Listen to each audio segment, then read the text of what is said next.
লিখে কথা চলছে, বলছে তুমি ভাগবত আসলে শুনতে পাও না, কেন আসছো? বলছে আমি গৃহের প্রমুখ সদস্য, আমি যেই পথে চলবো সেই পথে আমার কনিষ্ঠ সদস্যগণ চলবে। হে আচার্যদেব, আমি ভাগবতে আসছি, আমি অনেক কৌশল করে আমার জ্যেষ্ঠ পুত্রকে সঙ্গে করে নিয়ে আসছি। আমার জ্যেষ্ঠ পুত্র ওই দেখো বসে আছে, ভাগবত শুনছে, তার মন অনুরক্ত হয়েছে ভাগবতে। আমার জ্যেষ্ঠ পুত্রকে আসা দেখে পুত্রবধূ আসছে, আমার পুত্রবধূ যখন আসছে তার ছেলে মেয়েও সঙ্গে করে নিয়ে আসছে। আজ দেখুন আমাদের বাড়িতে ক্লেশে ভরা ছিল আচার্যদেব, আজ কোনো ক্লেশ নেই আমাদের বাড়িতে। কেন কোনো ক্লেশ নেই? বলছে এই ভাগবতের সৎ কথা শুনে আমাদের পরিবারের যত ক্লেশ ছিল সমস্ত ক্লেশ দূরে চলে গেছে। আমাদের একে অপরের সঙ্গে যা দ্বেষ ছিল এই দ্বেষ চলে গেছে শুধু এই ভাগবতের প্রভাবে। অতএব অনেক নানাবিধ অনুষ্ঠান করে দেখেছি, কোনো অনুষ্ঠানে কোনো কাজ হচ্ছে না, কোনো ক্রিয়ায় কোনো কাজ হচ্ছে না। সৎ কথার দ্বারাই আমাদের পরম মঙ্গল হয়েছে।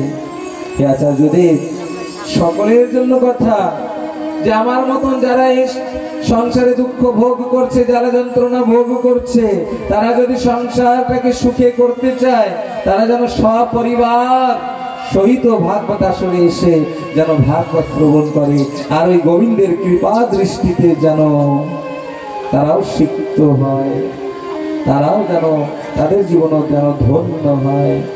কারণ গোবিন্দের কৃপা দৃষ্টির প্রভাবে আমাদের জীবন ভালো হয়েছে। তাই তো যারা আসছেন আসরে চেষ্টা করবেন সপরিবারে ভাগবত আসরে আসবে।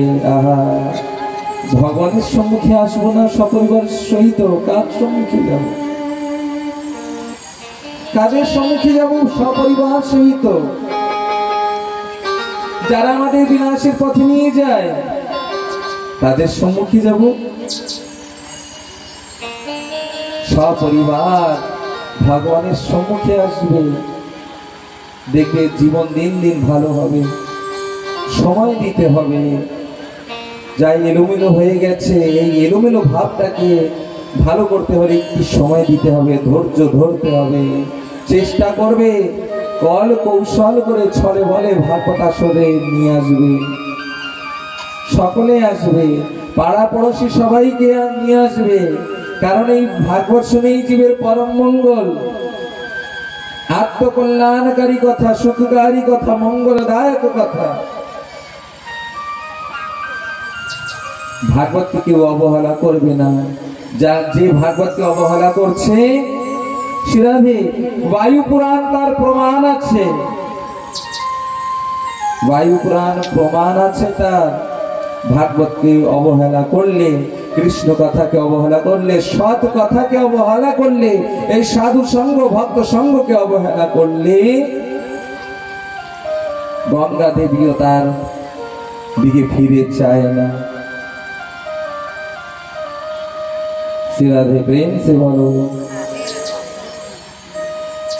এই সাধু সঙ্গ সৎ কথাকে যে অবহেলা করবে তার দিকে গঙ্গা দেবীও ফিরে চায় না, ওই মা কালীও তার দিকে ফিরে চাইবে না। কারণ মা কালীও জানছে বা জেনে নেবে সেও যে সৎ কথাকে যারা ভালোবাসে না তারা আমাকে কি পূজা করবে। না হাম নিন্দা চানা ইস্তমি, আমি নিন্দাও করবো না, কারো স্তুতিও করবো না, প্রশংসাও করবো না। যারা সৎ কথাকে ভালোবাসে না তারা আমার পূজা কি করবে? মা শিব পুরাণে শিবজির কাছে একটি কথা বলেছিল, সত্রি পুয়োদনরক ভোগতাহ, যার মধ্যে ধর্ম নেই আমার মন্দিরে এসে পূজা করলে কি হবে? নরকে যাবে। আর ধর্ম কোথায় বুঝবো? আজ আমি সত্য করে বলছি, আমার 41 বছর বয়স।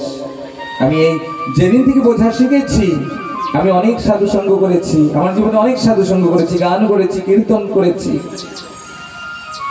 বহু প্রকারের গান করেছি, হিন্দি ভজন, ছত্তিশগড়ি ভজন, তুলসীদাস রামায়ণ কীর্তন আমি অনেক করেছি। আমি সত্য বলবো, গানে শুধু মনোরঞ্জন হচ্ছে। আপনারা পয়সা খরচা করবেন, মনোরঞ্জন হবে। আপনাদেরই পারিশ্রমের অর্থ দিয়ে অনুষ্ঠান চলছে, আপনারা টাকা খরচা করছেন তাই অনুষ্ঠান হচ্ছে। মনোরঞ্জন যদি করে নেন তাহলে অর্থ সুলাভ পাওয়া যাবে না। আর যদি ভেবে নেন যে না, আমাদের পারিশ্রমের অর্থ দিয়ে আমরা ধর্ম অনুষ্ঠান করবো, সৎ কথা শুনবো, আমাদের জীবনের ভালো হবে, মঙ্গল হবে, তাহলে নিশ্চয়ই জানুন এই যেই অর্থ দিয়ে আপনার ভাগবত অনুষ্ঠান দিচ্ছেন, সৎ কথার ব্যবস্থা করেছেন, এই সৎ কথার দ্বারাই জীবন পরিবর্তন হবে। শুধু ধূপ প্রদীপ জ্বালিয়ে মায়ের সম্মুখে স্তুতি আদি মন্ত্র উচ্চারণ করলে আমাদের ভালো হবে, এই কথার মধ্যে সন্দেহ আছে। কারণ আমি দেখেছি অনেক জায়গায় ধূপ প্রদীপ জ্বালিয়ে বড় আডম্বর করে পূজা চলছে, অনেক জায়গায় দেখেছি বড় আডম্বর করে পূজা চলছে, কিন্তু তাদের কাছে পরদিনই গিয়ে দেখা যায় যে গতকাল যারা পূজা করেছিল তাদের অবস্থা আজ কি। বা সেই পূজার রাত্রেই অনেক জায়গায় অনেক মানুষ মদ খেয়ে থাকে। তবে এত আডম্বর তো সাজিয়ে নিয়েছো, মায়ের পূজা করছো, জগৎ জননী বিশ্ব জননী মায়ের পূজা করছো, ধর্ম সংযুক্ত করে ধর্ম আচরণের সহিত করছো না অধর্ম আচরণ করে মায়ের পূজা করছো?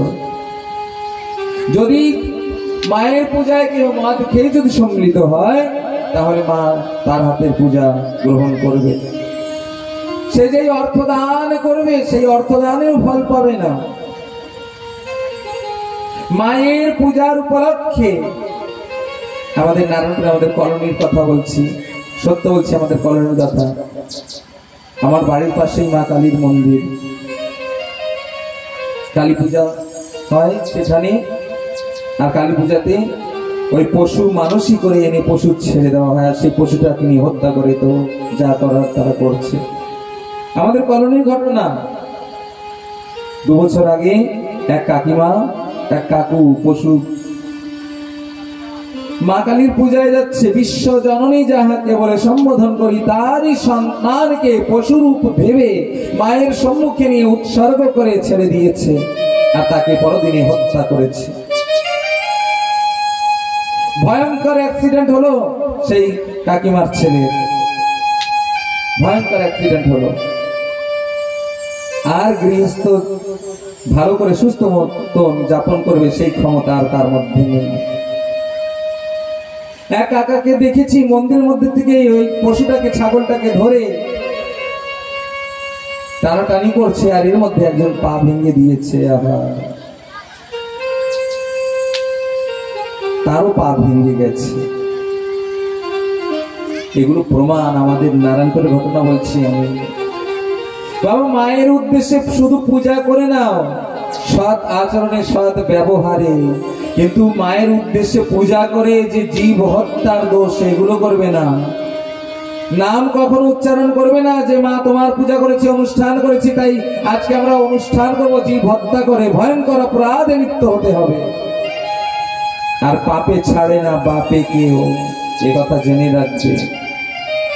বলছে সব পুত্রী পুয়োদনারকা ভোগ তাহা, এই ধর্ম অনুষ্ঠান করে অধর্মে যারা যারা সম্মিলিত হবে, বলছে স্ত্রী পুয়োদনারকা ভোক্তা, নরকের শাস্তির জন্য সে যেন তৈরি হয়ে যায়। আর নরকের শাস্তি, শুধু তো নরক বলছি, ভয়ঙ্কর শাস্তি নরকের। কখনো ধর্ম অনুষ্ঠান করে জীব হত্যা করবে না। মানুষের দুরাচার স্বভাব হয়ে গেছে, এটা তো জানাই আছে, কিন্তু ধর্ম অনুষ্ঠান করে ধর্মের দোহাই দিয়ে কখনো এই কাজ করবে না। এই ভাগবত কথা আমাদের ধর্ম বুঝিয়ে যায় কি করে পাপ থেকে বাঁচবে।